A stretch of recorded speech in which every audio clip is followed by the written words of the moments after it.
It was a commercial flight, Malaysia Airlines. It was a routine procedure, a routine flight, as we say. How can you lose a jetliner? How can it vanish in thin air? That the signal disappeared, that was the unusual element, which was chirping back every time it was hit by the radar beam. Forget the official 2014 search maps. They're useless. A shocking discovery in barnacle forensic mapping has just exposed a massive error in the MH370 investigation. The debris found on the shore, it shouldn't be there. And that means the world has been looking in the wrong place for a decade. This is the breakthrough that changes everything. To understand how a single barnacle just rewrote 10 years of aviation history, we have to go back to the night MH370 vanished from the radar. The midnight disappearance, a ghost in the sky. March 8th, 2014, started as a routine night at the Kuala Lumpur International Airport. Kuala Lumpur, Malaysia, March 8th, 2014, 12:25 a.m. Flight MH370 was on a standard red-eye trip to Beijing.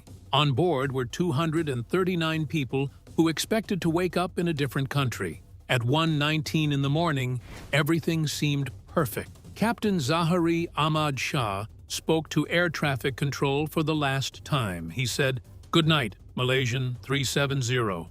It was a calm and normal sign-off. Seconds later, the plane vanished from civilian radar screens, but it was not a crash. It was a total blackout. Someone in the cockpit had manually turned off the tracking equipment, and this happened at a very specific spot called Zaharie. It is the exact moment when one air traffic controller hands the plane over to the next country. By cutting the signal here, the plane entered a gap where no one was officially watching. It felt like a calculated move to exploit a blind spot in the system. While civilian controllers were confused, military radar caught something strange. The Boeing 777 made a sharp, aggressive turn. It did not keep going toward China. Instead, it flew back over Malaysia. It zipped past Penang at a speed that seems impossible for a passenger jet. This was not a slow drift. It was sort of a deliberate choice to change course. Typically, the plane had enough fuel to fly for nearly 8 hours, but this created a terrifying picture of a ghost plane. One theory suggests the cabin lost oxygen, which is a condition called hypoxia. If this happened, Prepares to depart from Kuala Lumpur International Airport en route to Beijing. everyone on board would have fallen asleep within minutes. The plane would have kept flying on autopilot, a silent vessel gliding through the dark sky with no one awake to steer it. It basically explains why the aircraft stayed in the air for so long without any distress calls. It was a massive machine moving through the night with a cabin full of shadows. For days, search teams looked in the South China Sea because that was where the signal first died. But it was a massive mistake, because while ships were scouring the water near Vietnam, the plane was actually thousands of miles away in the opposite direction. This error cost investigators weeks of precious time. The world was looking for twisted metal on the surface of the wrong ocean.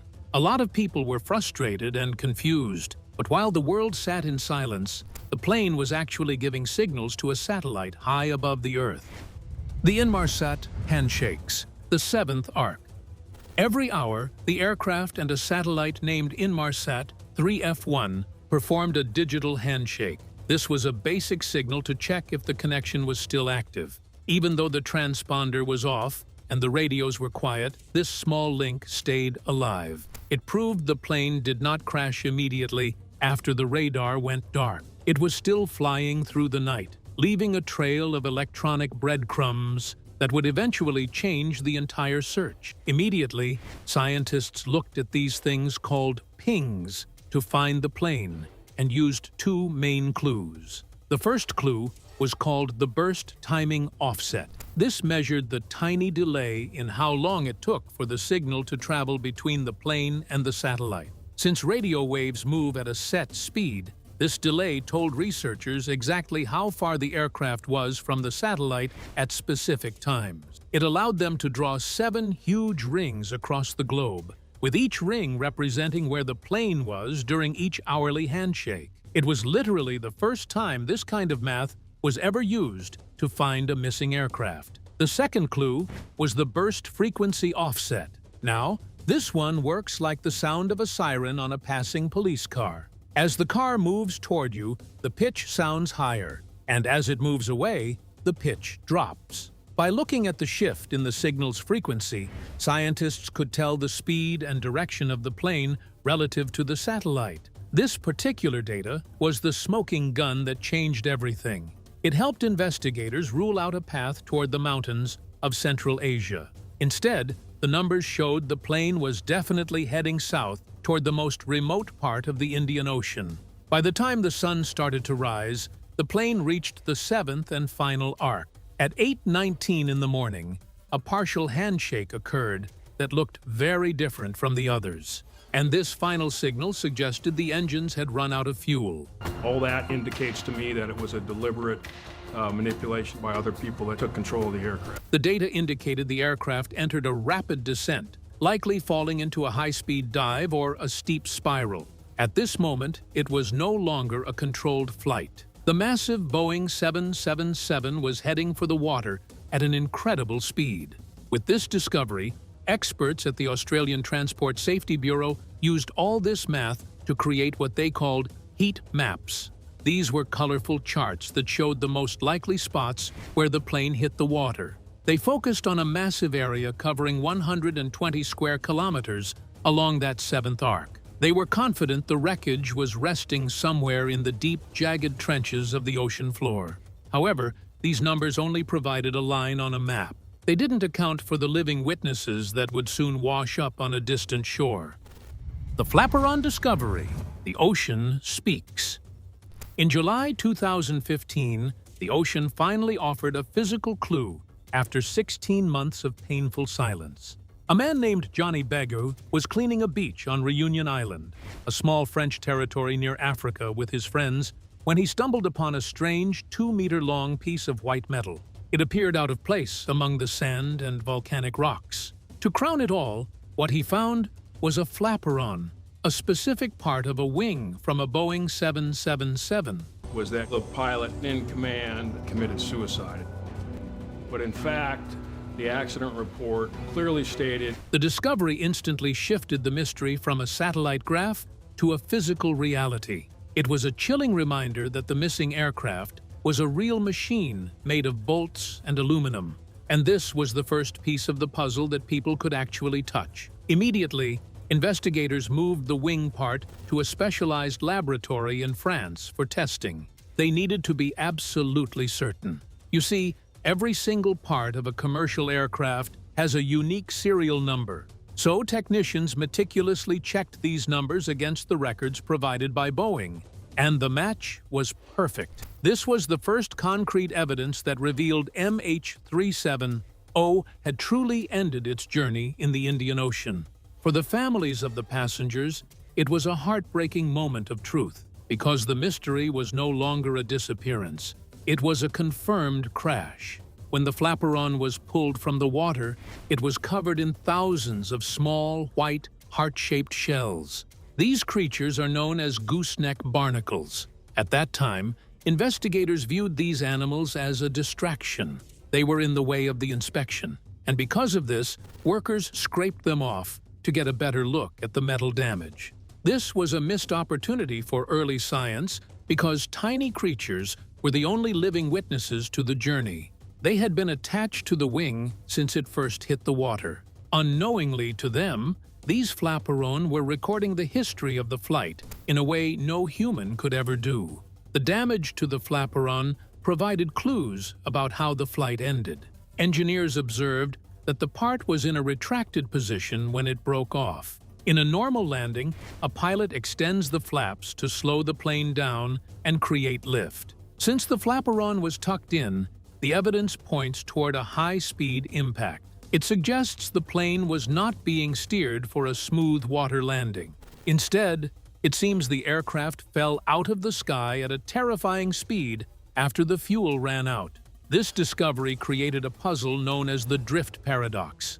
Reunion Island is thousands of miles away from the main search area near Australia, and this caused a lot of people to wonder how the debris traveled so far. To solve the mystery and curiosity, scientists used computer models of ocean currents. They found that a piece of debris starting near the Australian coast would naturally drift across the ocean toward Africa over many months. And it basically confirmed the original search teams were looking in the right general region. But one mystery remained and lingered for a while. If a large wing piece could float, where exactly was the rest of the plane? For years, researchers looked at the metal, trying to figure out the mystery. However, in 2024 and 2025, scientists realized the real story was written inside the shells of the creatures that called the wreckage home. The biological flight recorder, barnacles that saw everything.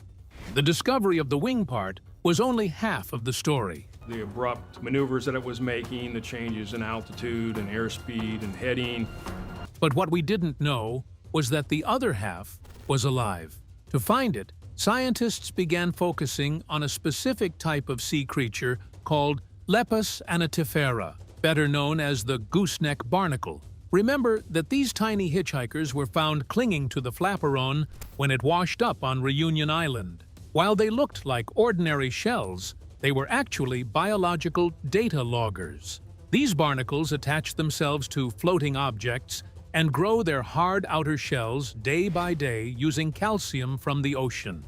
This growth process creates a permanent record of every mile the wreckage traveled through the sea. With this science, it seems a lot like looking at the rings inside a tree trunk. So by studying the layers of a shell, researchers can see a timeline of the barnacle's life. Each layer records the chemistry of the water at that exact moment. This particular field of study is called sclerochronology. It allows scientists to look back in time and see what the environment was like years ago. In the case of MH370, the barnacles began growing shortly after the plane hit the water. This basically means their very first shell layers were formed at the crash site itself. Perhaps the real breakthrough involves something called oxygen-18 isotopes. The levels of these isotopes in a shell change depending on how warm or cold the water is. It acts like a chemical GPS. And by measuring these levels, scientists can create a time-stamped diary of the ocean temperatures the barnacle experienced. A team at the University of South Florida took this even further by growing their own barnacles in labs. They kept these creatures in different water temperatures to see exactly how the shells recorded the data. This experiment allowed them to build a perfect key to unlock the secrets held by the MH370 barnacles. When the scientists finally analyzed the oldest layers of the shells from the flaperon, they found something shocking. The temperatures recorded by the barnacles in their first weeks of life did not match the water in the original search zone from 2014. The data suggests the plane spent its first days in water that was much warmer than investigators previously thought. It meant the entire world had been looking for a needle in a haystack, but they were in the wrong field entirely. The early growth of these barnacles serves as a map to the drift origin. And Boeing had installed a system to report maintenance information about the engines in the airplane every hour. Because they likely attached to the debris within days of the crash, their smallest, innermost shell layers are a direct link to the impact zone. By following the temperature trail backward, scientists can pinpoint where the wreckage first started its journey. This new biological evidence has provided a coordinate that satellite data alone could never find. But if the barnacles were right, is it safe to say every search vessel on Earth had been looking in the wrong temperature zone for a decade? Temperature fingerprints, mapping the Indian Ocean. For over 10 years, the search for MH370 was based on models that assumed the plane went down in a very specific area of the southern Indian Ocean. These early plans relied on cold water simulations to predict where debris might drift. However, the data from the gooseneck barnacles told a completely different story. Their chemical signatures acted as a biological thermometer, revealing a warm water environment that the 2014 search teams had overlooked. This mismatch created a massive shift in how scientists viewed the crash site.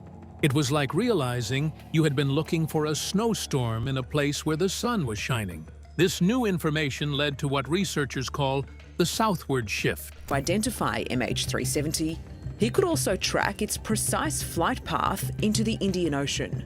The findings from the University of South Florida suggest the aircraft actually hit the water further south along the 7th arc than the Australian authorities first estimated. This area is known for its intense and complex microclimates, and it is called the Indian Ocean.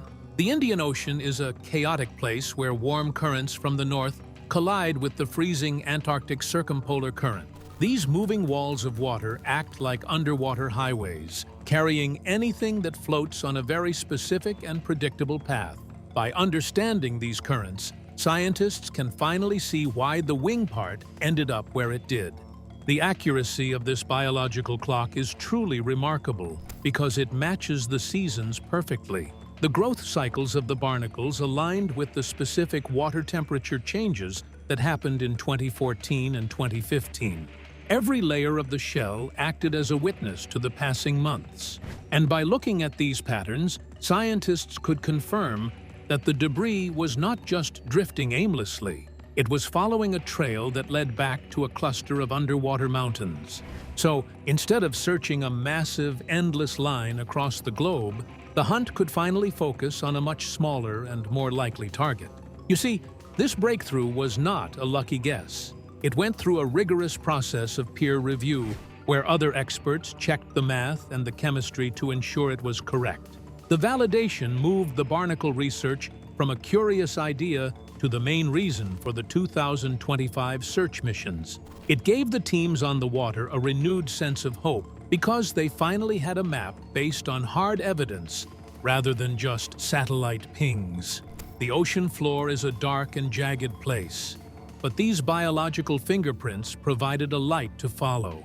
The world of science is often about finding different ways to prove the same truth. While biology was pointing the way toward a specific southern coordinate, another team was working on a totally different type of evidence.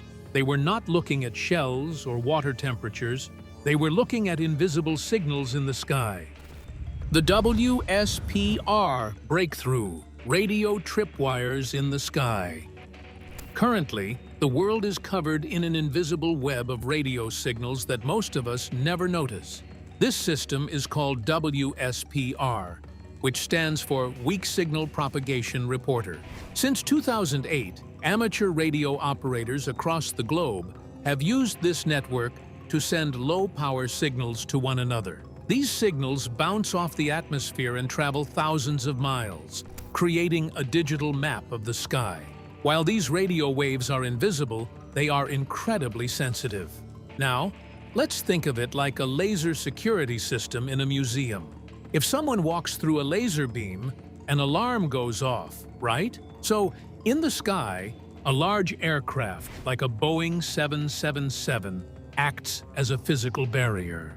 When a plane flies through these radio beams, it causes a tiny disturbance or a ripple in the signal. An aerospace engineer named Richard Godfrey realized that these ripples are recorded in a massive historical database. He began looking back at the logs from the night MH370 vanished, and what he found was extremely groundbreaking. By analyzing the data, he identified 160 specific signal disturbances that tracked the plane's movement through the dark. These electronic tripwires created a path that matched the satellite pings almost perfectly. It was not a guess at all. It was a digital trail left in the sky that had been sitting in a computer database for over a decade, waiting for someone to look at it. One of the most chilling parts of this data involves a moment off the coast of Sumatra. The WSPR records suggest the plane did not just fly in a straight line. Instead, it seems to have entered a 22-minute holding pattern. This means the aircraft flew in a large circle before finally heading south toward the deep ocean. You see, a holding pattern is a sign of human deliberation. It suggests that whoever was at the controls was taking time to think or wait before making a final move. This discovery added a heavy layer of human drama to the technical data. It showed that the flight was likely being managed by a person until the very end. The most important part of this radio tracking happens where the path crosses the 7th arc. The WSPR data points to a very specific set of coordinates: 34.235 degrees south and 93.787 degrees east. This location is exactly where the warm water barnacle data suggested the plane should be. Before this technology was accepted, it had to be tested. Experts performed blind tests on other known flights to see if WSPR could accurately track them without knowing their path beforehand. The system passed with flying colors, proving it was a reliable tool for forensic investigation. By 2025, this technology became a cornerstone of the new search. It provided the high-tech confirmation that the biological evidence needed. We now have two completely different sciences pointing to the same patch of water in a vast ocean. One comes from the bottom of the sea, and the other comes from the signals in the atmosphere. While the physical search continued, a digital discovery back on land was painting a much darker picture. The final flight simulator, Zaharie's secret route. Aside from the two different discoveries, investigators turned their attention to the home of Captain Zaharie Ahmad Shah in Kuala Lumpur. Inside, they found a professional-grade flight simulator he had built himself. At first, it looked like the harmless hobby of a man who truly loved his job. However, when the FBI looked deeper into the hard drives, they recovered data points that someone had tried to erase. These files revealed a secret flight path the captain practiced only weeks before the disappearance. The recovered data showed a flight session where a virtual Boeing 777 took off and flew north, before making a sharp, sudden turn. It eventually headed deep into the southern Indian Ocean until the simulated fuel ran out in the middle of nowhere. There were 6 specific coordinates found in that deleted file that pointed to a very exact destination. These points were not on any known commercial route. They led to a desolate part of the sea that was remarkably close to the 7th arc, where the real plane eventually vanished. It was a very chilling realization that a blueprint for the tragedy had been sitting in a quiet suburban home all along, tucked away in the memory of a computer. This discovery shifted the focus onto the human element of the flight. If the captain was responsible, he had to ensure no one could interfere with his plan. One theory suggests he used the plane's controls to depressurize the cabin at high altitude. By doing this, he could have worn his own long-term oxygen mask while everyone else on board fell into a deep sleep. This would explain why there were no frantic phone calls or text messages from the passengers as the plane flew for hours in the wrong direction. It paints a picture of a silent, high-altitude vessel guided by a pilot who had complete control over the environment. However, not everyone agrees with the rogue pilot theory. This was controlled by a professional pilot who knew a 777, and he also knows the airspace. Some believe the captain might have been a hero, trying to save a crippled plane. They suggest a fire or a mechanical failure could have forced him to turn back, and the simulator path was a coincidence. But the similarity between the practiced route and the actual flight is hard to ignore. The timing of the fuel exhaustion in the game matched the final handshake from the real plane almost to the minute. It was a terrifying level of precision. This was not a pilot practicing a landing at a busy airport. When we look at it, he was practicing a flight to nowhere. This evidence made it clear that the search teams needed to look for an aircraft that was likely flown into the water with intent, and every piece of data was now telling the same story. The digital rehearsal suggested that the mystery was not a random accident. It looked like a planned event that was carefully thought out before the engines ever started on that March evening. With the why and where narrowing, only one thing still lingered: the tech-heavy final hunt for the MH370. The 2025 to 2026 Ocean Infinity Expedition into the Abyss.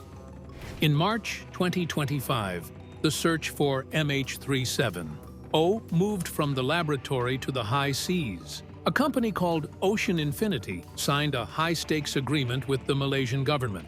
This was a no-find, no-fee deal. If the company did not find the wreckage, they would not get paid a single cent. However, if they succeeded, the payout would be as high as $70 million. This massive gamble showed how much confidence the experts had in the new data. They were ready to risk everything on the belief that they finally knew the plane's resting place. It was a race against time and the elements in one of the most remote places on Earth. Ocean Infinity deployed a specialized fleet known as the Armada. This mission used the Armada 86-05 vessel, which acts as a mothership for a swarm of robotic underwater drones. These autonomous underwater vehicles, or AUVs, are capable of diving 6,000 meters below the surface. That is nearly 4 miles down into the total darkness of the abyss. Working in a group, these robots scan the ocean floor at incredible speeds. They use high-resolution sonar to map every inch of the seabed, looking for anything that does not belong in nature. Each robot acts as a high-tech eye, searching the depths where humans cannot survive. A U.S. company using sophisticated underwater robots, deep-sea drones, and advanced scanning. This new mission targeted a specific area called the Bleli Martian Zone, and the region covers 15,000 square kilometers. While it sounds huge, it is much smaller than the previous search grids. This target was chosen because it sits right where the barnacle growth data and the radio signal pings overlap. To help process the massive amount of data, the team used AI-enhanced sonar. This software can filter through millions of hours of grainy footage to spot unnatural shapes. It looks for straight lines or sharp edges that might indicate a piece of an airplane wing or a section of the fuselage hidden among the rocks. The AI is trained to ignore common shipwrecks and focus only on parts that match a Boeing 777. By January 23, 2026, the search vessels finished their sweeps of the primary target area. On March 8, 2026, the 12th anniversary of the disappearance, the Malaysian government released an official statement. While the mission provided the most detailed maps of the ocean floor ever created, the main wreckage remained hidden. This led to the near-miss hypothesis that the Indian Ocean floor is not a flat desert. It is home to the Broken Ridge, a massive underwater mountain range with deep canyons and jagged cliffs. Even with the best technology, a plane could be resting in a narrow crevice where sonar signals cannot reach. The terrain is so rough that a piece of debris could be right under a drone and still stay invisible. The ocean is a vast and unforgiving place that can hide a secret for a long time. Investigators believe they are incredibly close, perhaps only a few hundred meters away from the truth. The jagged topography of the sea floor makes the final discovery a game of inches. These new maps will serve as a guide for future explorers. The search may have paused. However, the evidence found inside those barnacles has changed the narrative forever. The shocking conclusion: why we've been looking in the wrong place. For 10 long years, the official search teams were looking in the wrong place. They were several hundred kilometers away from where the plane likely entered the water, and this realization sent ripples through the global community. It was a wake-up call that even our best technology can be led astray by a single wrong assumption. The legacy of MH370 is already visible in the way we fly today. Because of this tragedy, international rules have changed. Planes are now required to report their position every 15 minutes.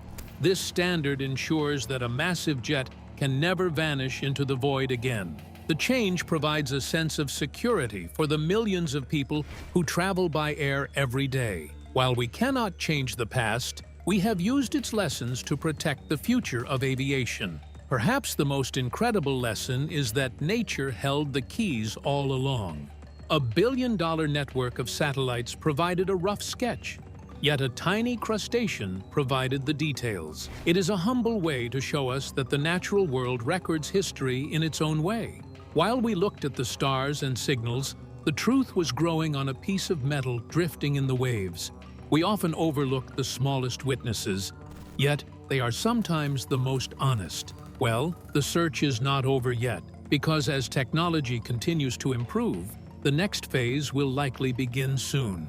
Experts are now focused on a very specific set of coordinates near 34.235 degrees south and 93.787 degrees east. This is where the biological data and the radio signals meet. It is a small target in a big ocean, yet it remains the most accurate coordinate we have ever had. As the ocean holds its breath, we are left with a choice. Do we listen to the data or let the mystery sink into history? The mystery of MH370 is no longer a ghost story. It is a scientific race against time. What do you believe is the most compelling piece of evidence? Is it the barnacles or the radio signals? Let us know what you think in the comments below. Be sure to like, share, and subscribe to our channel. To enjoy more content like this, tap on the next video on your screen.